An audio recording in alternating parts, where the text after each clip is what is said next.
Malaysia merupakan sebuah negara yang kaya dengan warisan kebudayaan yang unik dan menarik.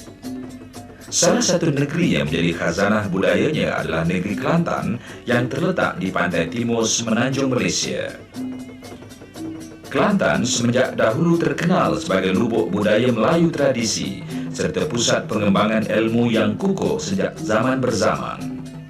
Lokasi, sikap hidup serta kekukuhan struktur sosio-budayanya menjadikan warisan tradisi Kelantan terus bertahan oleh arus perubahan. Namun demikian, anjakan paradigma masyarakat Melayu Kelantan khususnya oleh arus pemodenan menjelang abad ke-21 sedikit sebanyak telah memalapkan perkembangan beberapa jenis warisan seni budaya tertentu. Antaranya, main petri, iaitu satu bentuk permainan dan perubatan tradisional Melayu. Arus perubahan zaman menjadikan permainan ini semakin terpinggir.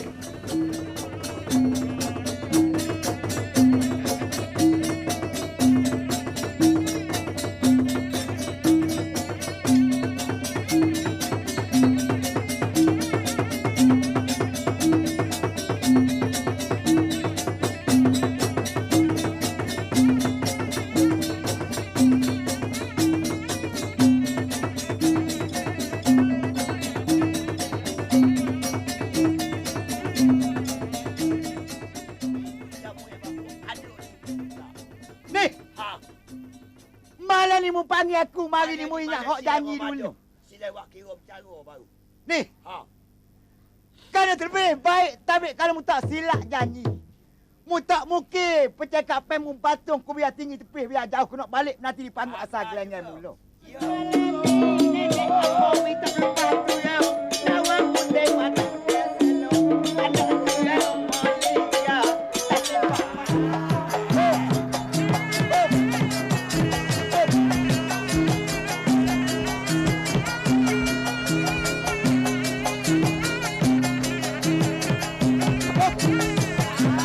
Ini nak baca buku ni.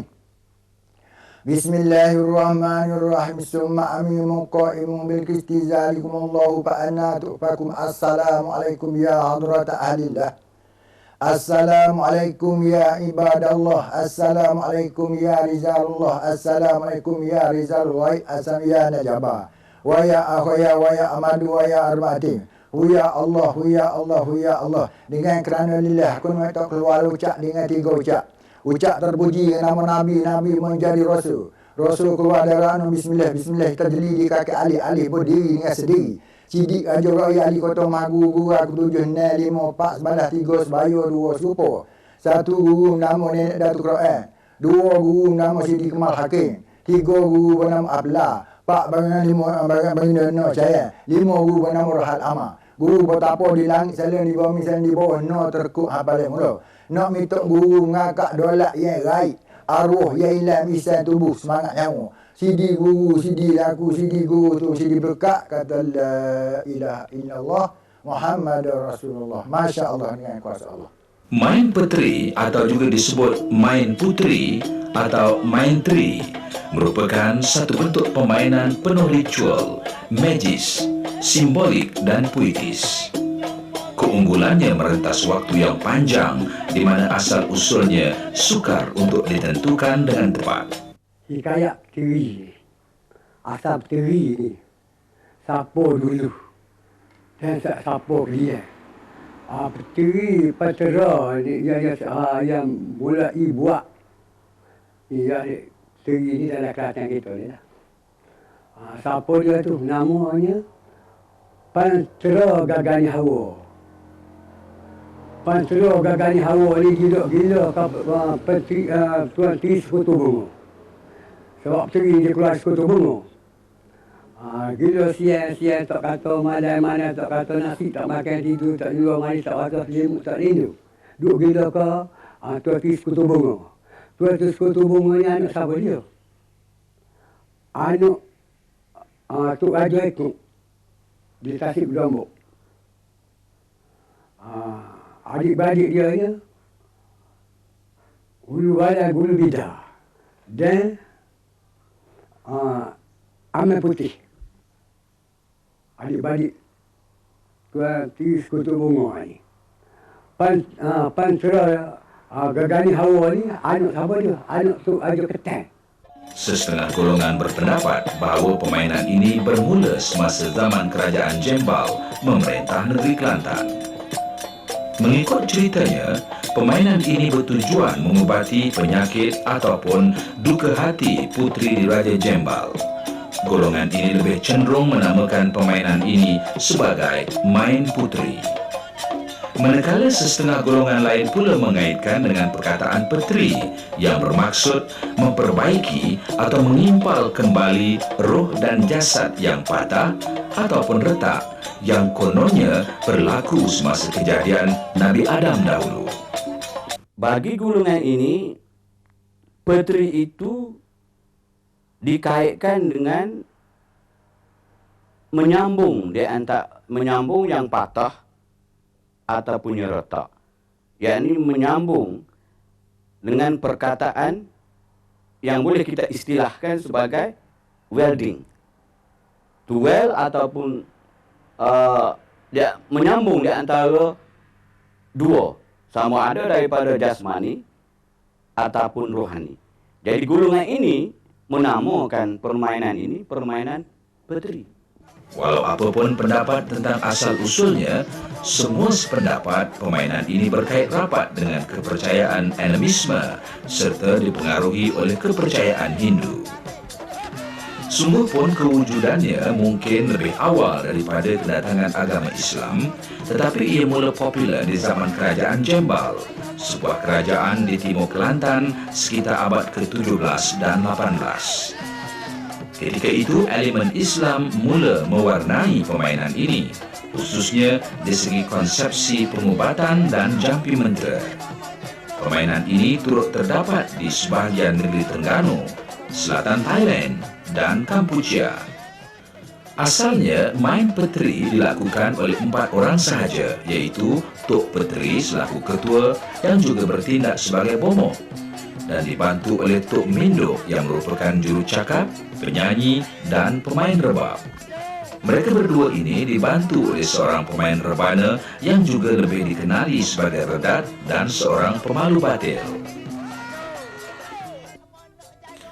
Namun begitu, selepas Perang Dunia Kedua dan bagi upacara yang lebih besar, Tok Puteri dan Tok Mindo akan dibantu oleh 6 atau 8 pemuzik yang digelarkan panjat, iaitu pemain gendang ibu dan gendang anak, serunai, 2 buah gong, canang, dan kesi. Geduk dan gerombak turut digunakan untuk mengiringi permainan ini. Kaedah utama atau penumpuan permainan puteri ini dalam pengubatan orang sakit ialah kaedah memuju angin.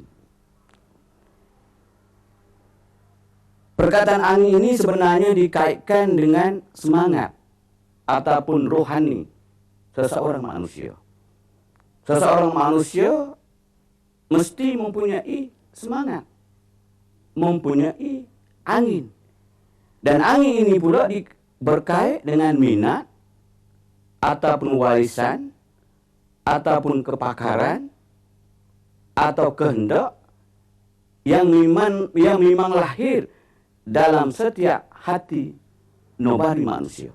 Main peteri lebih merupakan satu upacara mengubat orang sakit. Ia berkait dengan kepercayaan masyarakat Melayu tradisi bahawa setiap orang yang dilahirkan mempunyai angin yang berkait dengan keinginan, minat serta bakat yang diwarisi dari nenek moyang. Jika angin ini tersekat dan tidak dikendalikan dengan baik, ia dipercayai boleh membawa pelbagai penyakit. Di samping untuk tujuan perubatan, main peteri juga berperanan sebagai pelepas niat, pemujaan dan hiburan. Pelepas niat ataupun nazar biasanya dilakukan apabila seseorang itu berjanji atau berniat akan bermain peteri jika sembuh dari sakit ataupun mendapat kejayaan dalam sesuatu pekerjaan.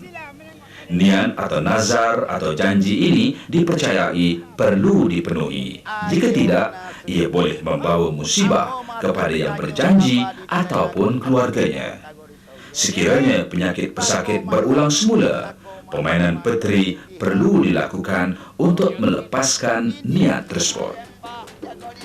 Permainan peteri juga dilakukan untuk puja bendang, kampung, pantai, pokok besar dan lain-lain yang bermaksud untuk kemakmuran, melindungi dari malapetaka, penyakit ataupun gangguan dari makhluk halus. Selain dari itu, selepas Perang Dunia Kedua, permainan peteri juga menjadi alat hiburan. Permainan peteri ini digelarkan sebagai peteri makyung. Perbezaan tujuan tidak membezakan bentuk main peteri. Kaedah atau urutan permainan hampir sama. Yang membezakan ialah tumpuan adegan gerak angin dan sajian selepas permainan. Untuk tujuan membayar nazar dan pemujaan, biasanya persembahan sajian adalah lebih besar dan kadangkala berlanjutan hingga 3 atau 7 hari.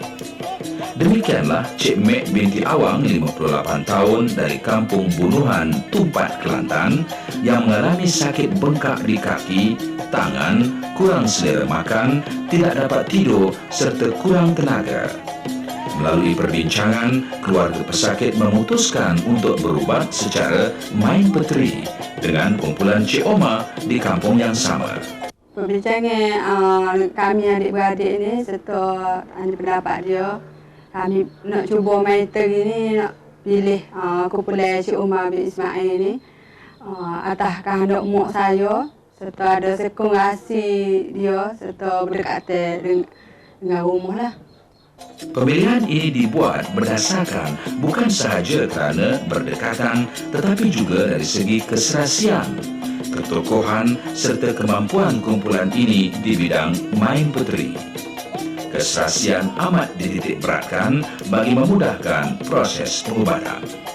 Kumpulan Cik Oma mempunyai 3 orang tok peteri, iaitu beliau sendiri selaku ketua, Yusuf bin Ismail berusia 62 tahun dan Mamat bin Daud yang berusia 53 tahun. Manakala Tok Mindo dan pemain rebab tetap kumpulan ini adalah Cik Ali bin Cik Mot yang berusia 61 tahun. Mereka diawasi oleh Awang bin Sne yang berusia 107 tahun yang juga merupakan guru kepada Cik Omar. Dia kalau mengikut daripada kita nak belajar main peteri, mula-mula kita kena belajar asah. Belajar asah cara peteri. Peteri ni dia sebenarnya dia ada 4 perkara. 1 peteri bagi kulit, 2 peteri bagi daging, 3 peteri pada orang, 4 peteri pada tulang. Peteri kulit, peteri nak tersebut cari. Peteri orang, tersebut orang tersipu. Peteri daging, tersebut rumah udah. Peteri tulang, tersebut tak sulit. Kamar dia pada tu, nak boleh kau main peteri ni asal dulu tak kalau mula. Masanya Tuhan kita titah kepada malaikat Jibril, malaikat Mikail, malaikat Israfil, malaikat Israel. Dia titah suruh buat tenaga dia. Jawab kata malaikat Jibril, ya Tuhanku, aku nak buat di mana dak berapa perkara benda aku nak buat. Kata Tuhan kita, ya Jibril, mu kena cari 4 perkara: tanah, air, api, angin. Cik Omar bin Ismail berusia 58 tahun adalah ketua kumpulan ini. Beliau telah berkecimpung di dalam permainan main peteri sejak berumur 7 tahun. Beliau yang juga seorang guru silat turut terkenal sebagai dalang dan pemain makyung serta menora. Kebolehan ini penting kerana seorang tok peteri yang baik mesti berupaya melayani pelbagai angin pesakit semasa pengobatan. Main peteri boleh diadakan di mana-mana sahaja, sama ada di rumah pesakit, keluarganya atau di rumah tok peteri. Untuk kes pengobatan Cik Mek binti Awang, permainan diadakan di rumah Cik Omar. Ia diadakan pada malam hari kecuali malam Jumaat ataupun hari kebesaran Islam. Permainan bermula selepas Isyak hingga ke dini hari bergantung kepada keadaan pesakit. Setelah tarikh dan bentuk permainan ditentukan, persiapan awal pun dimulakan. Untuk permainan yang agak besar, sebuah bangsal atau panggung perlu dibina. Panggung didirikan secara bergotong royong. Keluasannya tidak ditentukan. Benaannya diperbuat dari buluh, manakala atapnya dari atap rumbia. Di sebelah belakang, yakni arah timur dan kiri kanan bangsal, diikat sebatang buluh kira-kira 1,5 kaki dari aras tanah sebagai pagar. Ia dianggap bahu kiri dan bahu kanan dan tidak boleh dilangkah. Rotan ataupun dawai biasanya digunakan sebagai tali pengikat dengan menggunakan teknik ikatan naga lilit. Macam kita ikat pasar ni pun dia ada nama-nama semua. Macam kasar jatuh pun ada nama, pengikat atak pun dia ada nama. Dia atak ni kalau mengikut orang tua dulu dia panggil payung mamak. Dia pengikat atak ni kalau mengikut orang tua dulu dia panggil naga belit. Balik ilik, balik kanan, balik kiri, dia belakang. Di depan tak pasal. Nombor satu ni tak tempat yang lapar. Sebab kita tidak anak kepada benda-benda kayu macam berapili dengan pasar kita. Sebab kita buat pasar ni pun, topel ni pokok kayu pun kita tak nak. Kalau nak kita buat tiang macam ni, lepas tu kita ikat repel dengan pokok kayu, tak sih. Itu ada satu pada lagi. Kalau kita pun buat orang sakit pun, lama disembuh kalau kita topel mana pokok kayu. Itu cara orang tua dulu lagi lah. Panggung mesti didirikan secara membujur matahari kerana Tok Minduk perlu duduk menghadap ke arah kiblat. Panggung tidak boleh didirikan secara menumpang pada batang pokok, dahan kayu atau benaan-benaan lain. Jika tidak dipercayai, proses pengubatan tidak akan berjalan dengan baik. Pada siang hari permainan, keluarga pesakit mula menyiapkan pelbagai persiapan terakhir sama ada di segi perubatan dan makan minum. Sehelai kain lepas yang dipanggil langit-langit digantung di atas tempat duduk Tok Minduk dan Tok Peteri. Ini dia panggil maye. Dia panggil maye pine. Ni maye ni untuk nak buat katun di langit lah. Ini maye pine. Dia ini dia panggil bunga cepaka putih. Untuk nak katun di sana juga. Dan ni dia panggil bunga melo Cina. Untuk nak katun di langit yang kita baru buat ni juga. Dan ni dia panggil bunga kenango. Dia kenango ni ada 2-3 macam kenango. Tapi ni bunga kenango ni kenango asli. Dan ni bunga cepaka merah. Untuk kita nak pergi katun sana juga. Ia ni bunga melo. Dan ni pisau lemak manis. Ini ketupat namanya. Dibuat berasal daripada berapa dengan daun palas. Yang ni dia panggil karas-karas. Untuk nak kata sana. Yang ni dia panggil namanya gine-gine. Ini pun sama gine-gine. Kalau yang 3 pucuk macam ni, karas-karas. Yang ni dia panggil kalau cucu dia tak ada lubang macam ni. Ini dia panggil tidak cucu. Dia panggil kedirai. Macam ni dia panggil kedirai. Kalau pula macam ni kedirai. Dan bagian ni untuk pergi katun di langit sana tu, kita kumpul semua bagian-bagian ni adalah jadi satu kebun bunga raja kerajaan. Pada langit-langit ini digantungkan pula pelbagai makanan tradisi Kelantan seperti kuih cucur, kuih kekaras, kuih ginang, ketupat, kuih kederang dan buah-buahan seperti pisang lemak manis dan tebu. Turut digantung pelbagai jenis bunga seperti bunga melo Cina, cempaka putih, cempaka merah, bunga kenanga dan mayang pinang. Duit shilling berharga 10 sen diletakkan di atas lelangit tersebut bersama sirih pinang. Di dalam kaedah main peteri, langit-langit dianggap payung yang juga digelarkan Bumbung Muhammad. Pihak pesakit juga diminta menyiapkan peralatan khas sebagai persediaan permainan, antaranya sehelai kain lekat, 2 helai kain lepas dan 3 sebidang untuk kegunaan Tok Petri. Juga turut disediakan peralatan pinggan guru yang terdiri dari telur rebus, telur dadar, benang mentah, pulut semangat, beras kunyit, dada, berteh, segelas air, sirih pinang, dan duit pengeras untuk kegunaan Tok Petri dan Tok Minduk semasa permainan. Jumlah duit pengeras adalah berbeza berdasarkan pengajaran guru masing-masing. Bekas berisi air dan bunga melo yang dipanggil kolam disediakan bersama-sama pisang, minyak wangi, mangkuk-mangkuk berisi kemenyan, beras kunyit, berteh, dan sebiji bantal untuk kegunaan Tok Petri semasa permainan.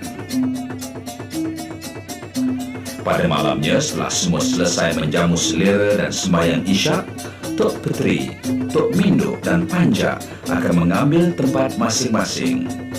Setelah semua peralatan berada di tempat masing-masing, permainan pun dimulai dengan istiadat menyediakan pinggan guru. Pinggan yang diisikan dengan bahan-bahan terlebih awal dijampi oleh Tok Petri atau Tok Minduk bagi memohon berkat dari para guru dan syekh yang gaib. Pinggan ini kemudiannya digantung di atas kepala Tok Minduk. Setelah selesai, bahan-bahan kenduri yang disediakan dibawa ke hadapan Tok Petri untuk istiadat baca kenduri. Istiadat ini merupakan sembah salam kepada roh-roh gaib, jin serta para jembalang di bumi, kampung, padang, tasik, laut, hutan belukar, dan gunung ganang agar permainan berjalan dengan baik tanpa sebarang gangguan. Mujangnya sekak jalan kalau bertudut ini berkala lama dulu kalau melos ke puak GC 40 taruh bami aku tak ekap tina mobil aku roh minta 100 soya 100 semua. Terlebih baik aku nak kerak bagi naik daripada si kapun nak ambil rusun nak pesat tinggal aku nak tahu pula siap puak GC 40 taruh di kapun. Anak tangan nenek daripada wak saya kena gajar kapun saya bimajar pada lajon ajar laut supaya tengah tahu sama yang gajar. Kemudian Tok Petri atau Tok Minduk akan mengasapkan segala peralatan bunyian. Istiadat ini tidak dianggap wajib. Justru itu tidak dilakukan oleh semua Tok Petri.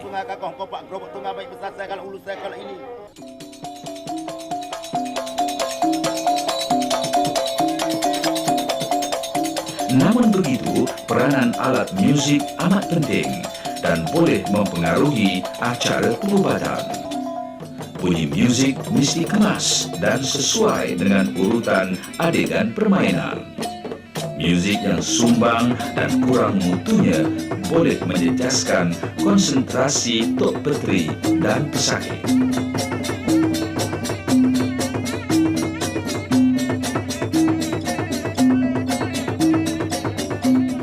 Setelah selesai, acara buka panggung pun dimulakan. Acara ini dimulakan dengan paluan bertabuh dan acara bertabik. Dalam acara bertabik, Tok Petri dan Tok Minduk akan menyanyi bersilih ganti, memohon permainan mereka berjalan dengan baik dan aman. Seterusnya, Tok Petri akan menukarkan pakaiannya yang telah disediakan oleh pihak pesakit.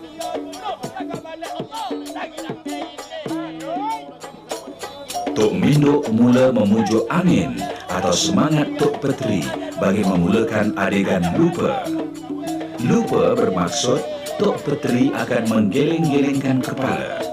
Bermula dengan perlahan, kemudian cepat bagi mencapai kedudukan tertentu dalam proses pengobatan.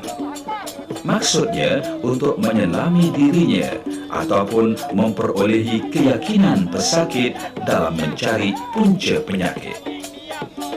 Sekurang-kurangnya, Tok Petri akan mengadakan 2 kali lupa sebelum orang sakit dibawa ke hadapan. Lupa pertama iaitu lupa isih raja.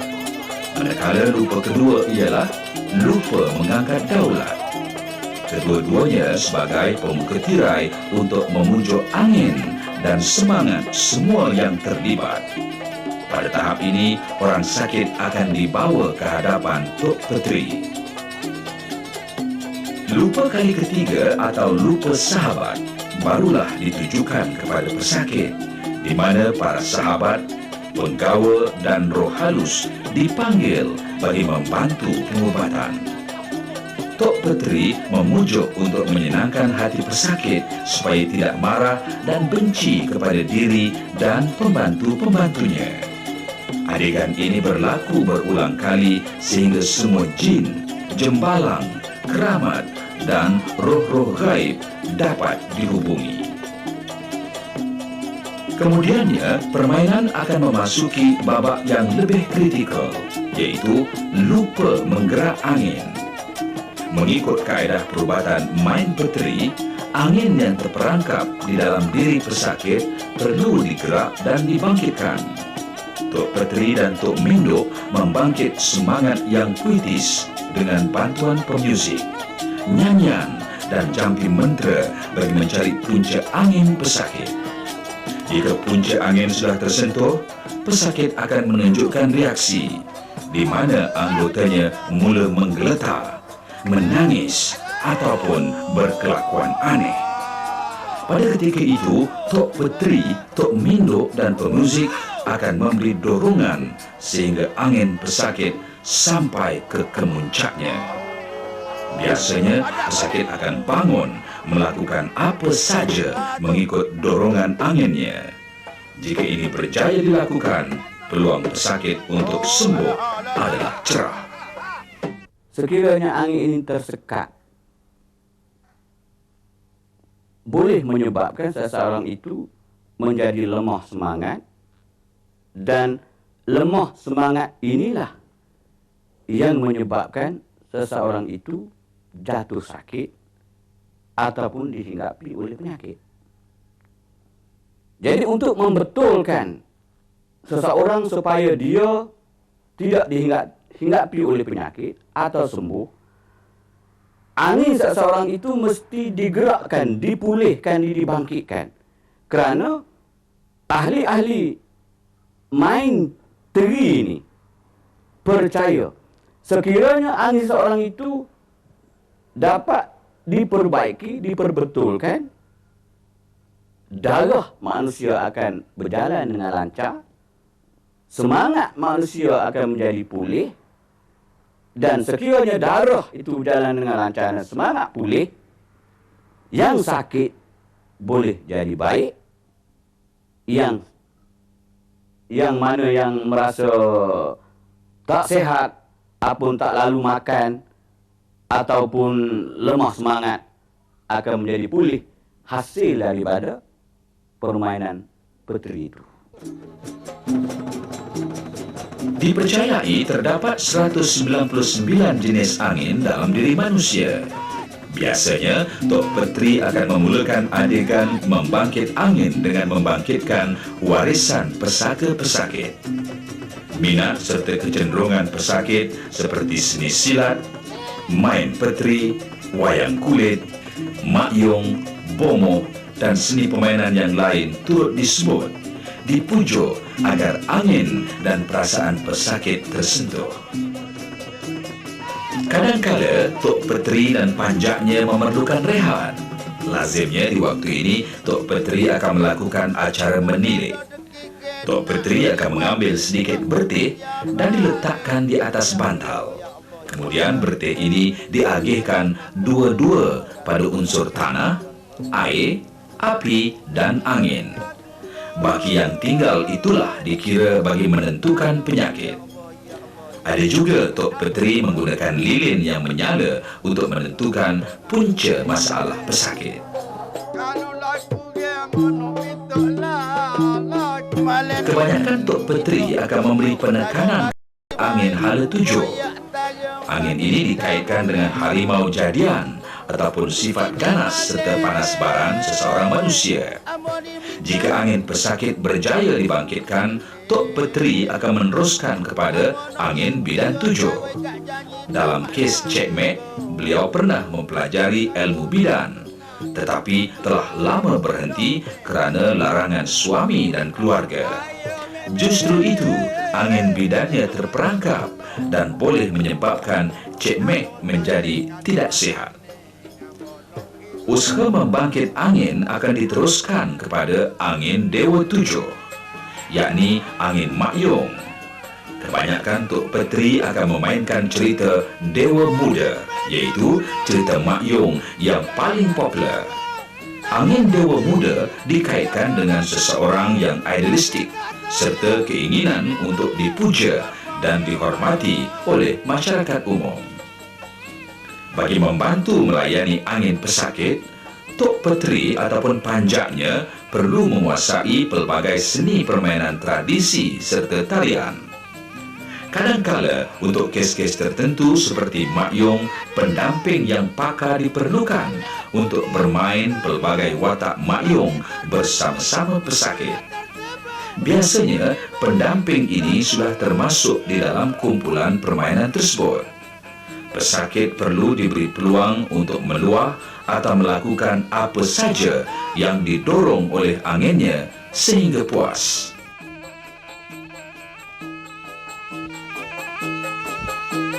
Setelah Tok Petri yakin segala angin telah berjaya digerak dan dibangkitkan ataupun pesakit sendiri telah merasa puas, permainan pun ditamatkan dengan adegan penyenang angin. Semua yang terlibat diminta kembali ke tempat asal dengan keadaan aman dan harmoni. Tok Petri dan Tok Minduk mengucapkan mentera dan nyanyian memohon kesejahteraan bukan sahaja kepada pesakit tetapi juga kepada semua yang terlibat secara langsung ataupun tidak langsung.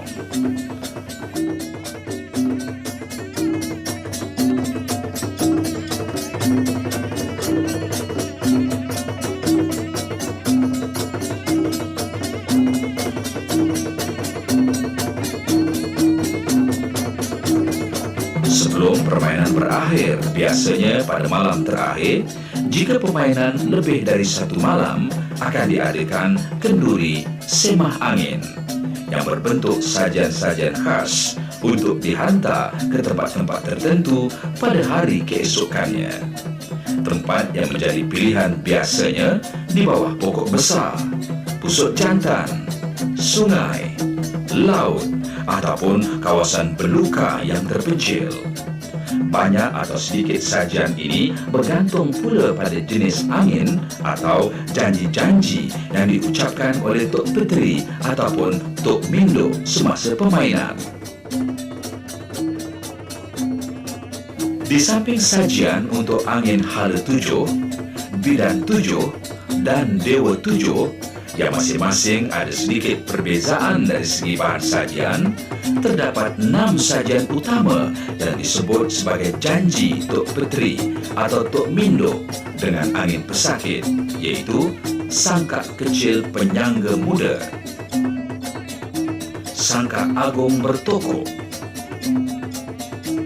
Keping atau Ancak yang mana terdapat 2 jenis, iaitu satu yang diletakkan di atas tanah dan satu lagi digantung yang digelar Panca Ayun.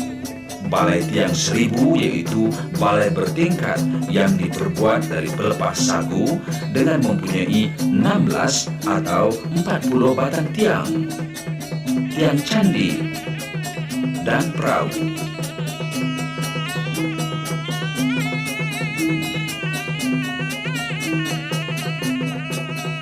Semua jenis sajian semah angin berbeza dari segi bentuknya dan juga dari segi pengisian bahan. Sajian ini terpaksa disediakan oleh pihak pesakit. Jika tidak, proses pengubatan dianggap tidak lengkap dan penyakit pesakit tidak akan sembuh sepenuhnya atau jika pun sembuh, boleh berulang kembali.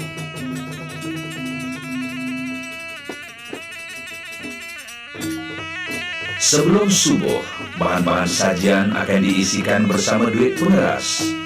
Pengisian perlu cermat, kerana jika tidak lengkap, ia akan ditolak oleh Tok Petri atau pesakit.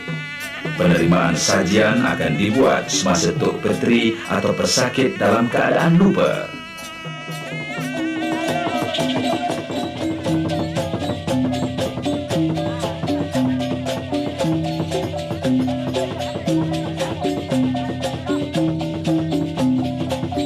Tanu biar baik. Tanah bagi yang coba. Ingat pada ingat saya turun ni.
Malengan ni masih dengar sore, dengar semut ago ni mato. Bak maleng, ada buat isi 40 tahun bumi tutup dawa maruh buris dia janji dulu bertamat lama. Aku nak minta lama berlepas sore, tinggal semua. Mu jangan mendengar dengan lengoh lupa aku cuba berat dengan menyocok nikah. Sebab aku tak cekap di nama bila ke huruf. Sekian tu saya buat ramah kawan saya buat isi 40 tahun berminyak dulu kalau bagi kamu lo. Aku nak minta sekian tu saya paridikan masa mu cabut keluar aku baik.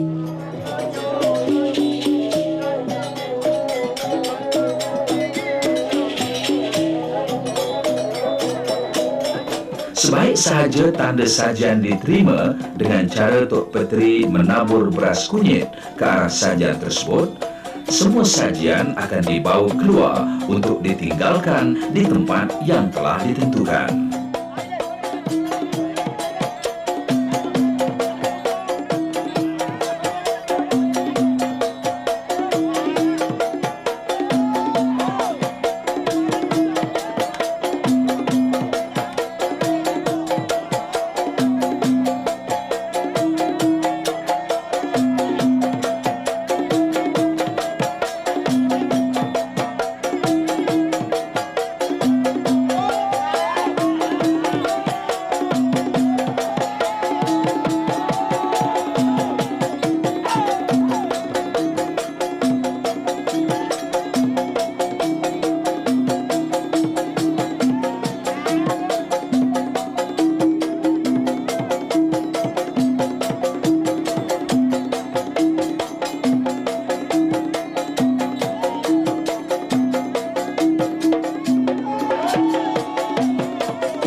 Semua penghantar sajian ini perlu kembali ke panggung permainan untuk acara pelepas agar semua selamat dari sebarang gangguan.